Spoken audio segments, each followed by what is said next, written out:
இந்நாள் இனிய நாளாக அமைய ராமானுஜர் திருவடியை பற்றி பரந்தாமனை அறிவோம். தினம் ஒரு நாராயணீயம்.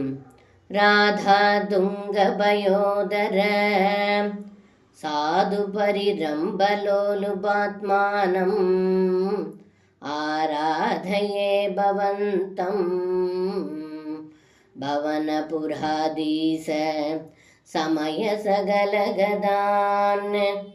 இந்த பாடலுக்கு அர்த்தம்: ஏ குருவாயிரப்பா, ராதையை ஆலிங்கனம் செய்வதிலேயே விருப்பம் கொண்டவரான தங்களை வணங்குகிறேன். அப்படிப்பட்ட தாங்கள் என்னுடைய அனைத்து நோய்களையும் போக்கி காத்து அருள் புரியுங்கள் என்று இந்த பாடலில் பட்டத்ரி சொல்கின்றார். சர்வம் கிருஷ்ணார்ப்பணம். ஸ்ரீ குருவாயூரப்பன் திருவடிகளே சரணம்.